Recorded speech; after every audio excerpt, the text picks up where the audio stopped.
Picture this. You walk into a fancy store, soft lights, quiet music.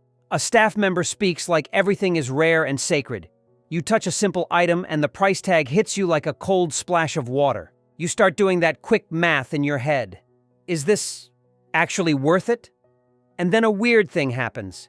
You don't feel excited. You feel played. If luxury is supposed to feel special, why are so many people leaving feeling annoyed? So here's what we're doing today. We're calling out why luxury feels too overpriced right now and what brands should do about it if they want to keep trust, keep demand, and stay relevant. This isn't about hating nice things. It's about understanding the rules of the game so you can make smarter choices and so brands can stop turning their biggest fans into skeptics. Number 15. Stop using confusion as a strategy. A lot of luxury pricing is built on one simple trick. Make it hard to compare. Different names for similar items. Tiny differences in materials. Versions that look identical online but feel different in person. Product pages that sound poetic but don't say what matters. If you want people to believe your price is fair, you can't hide the basics. Brands should clearly explain materials, where it's made, what the finish is, how to care for it, and what limited actually means in plain language.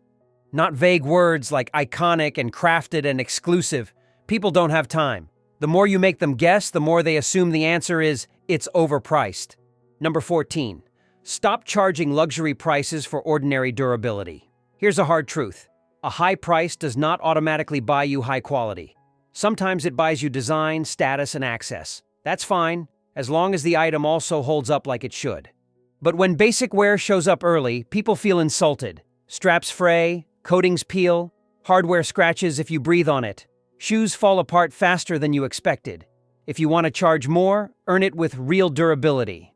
Brands should test products like customers actually use them, not like they're museum pieces. Show the results in a simple way. And if a material is delicate on purpose for look and feel, say that clearly and offer a sturdier option without shaming people for wanting something that lasts. Number 13. Fix the service gap. Luxury used to mean you were paying for fewer headaches, not just a logo.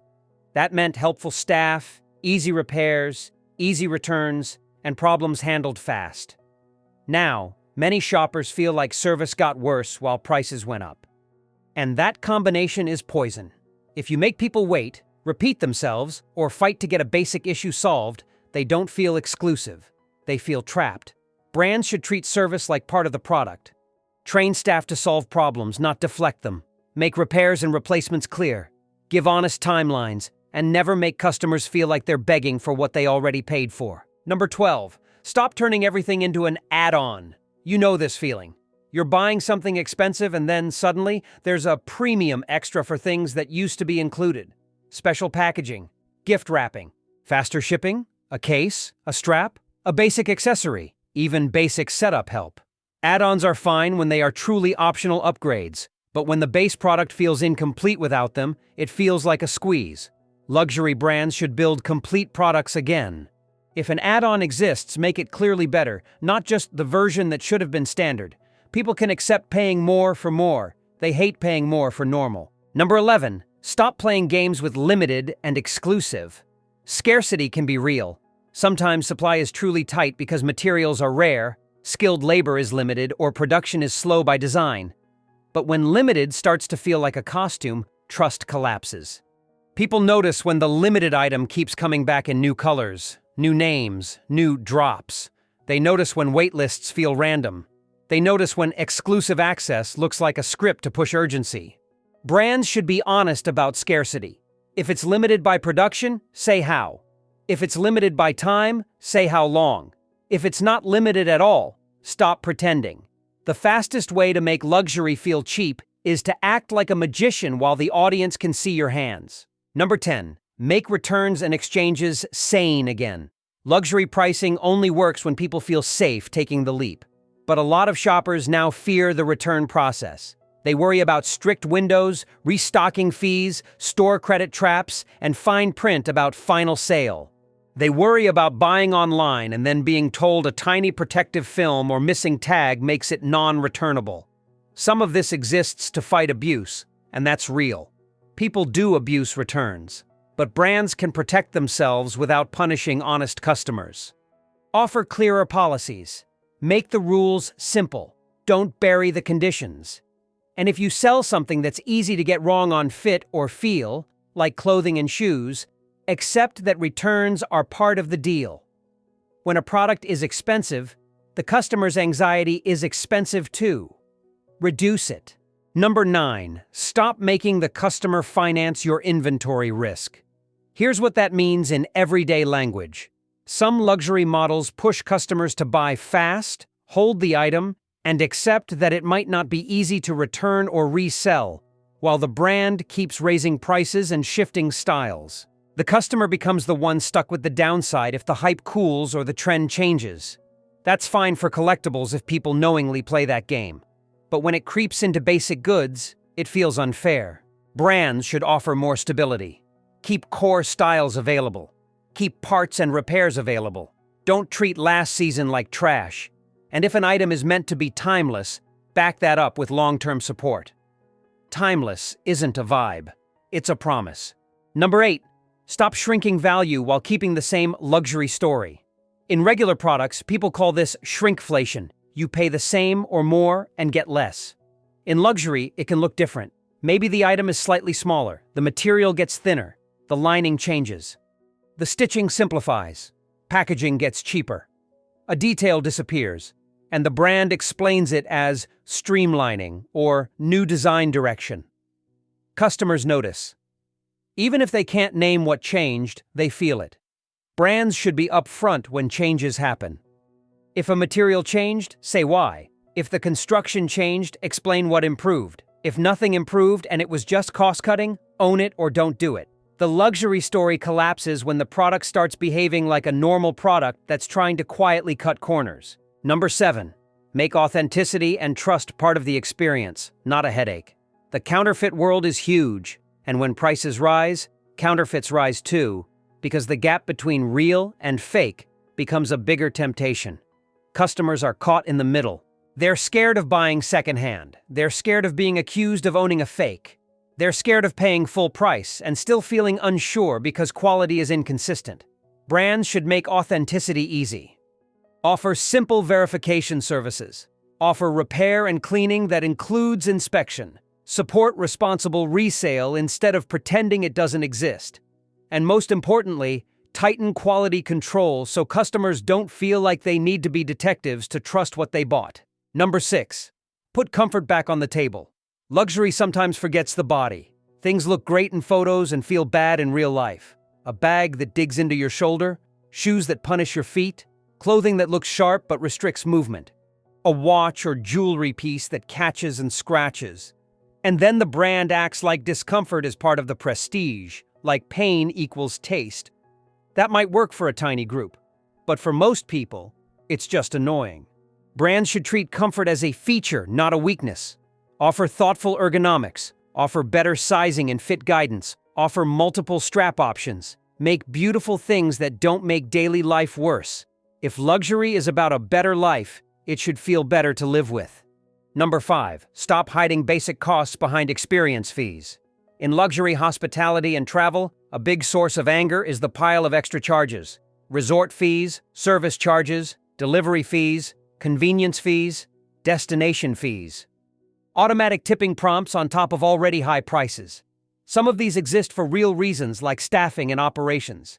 But customers hate feeling ambushed, and they hate feeling like they're being trained to accept endless little charges. Luxury brands and luxury businesses should make pricing clean. If a fee is truly necessary, include it up front. If the experience matters, bake it into one clear price. People don't mind paying for great service. They hate paying for surprise math.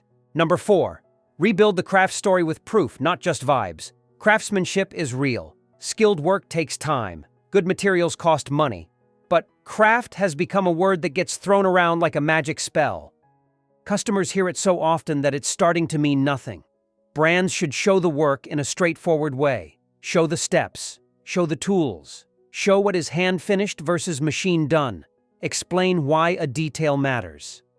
Explain what makes a stitch stronger, what makes leather age well, what makes a fabric drape better. Not in a snobby way, in a helpful way. The goal is not to impress people with fancy words. The goal is to make them understand what they're paying for. Number 3. Offer repair like you actually want the product to live a long life. Here's a simple test. If something is truly luxury, the brand should expect it to be around for years. Repairs should be normal, not embarrassing. Parts should exist. Skilled repair should be available, and the process should be clear. Too many brands treat repair like a side hobby, or worse, like an inconvenience. Customers get told to buy a new one instead. That might boost short-term sales, but it kills long-term trust. Brands should build repair into the business model. Offer easy intake. Offer fair assessment. Offer options. Quick fix, full refurb, cosmetic refresh. And don't punish people for using the product.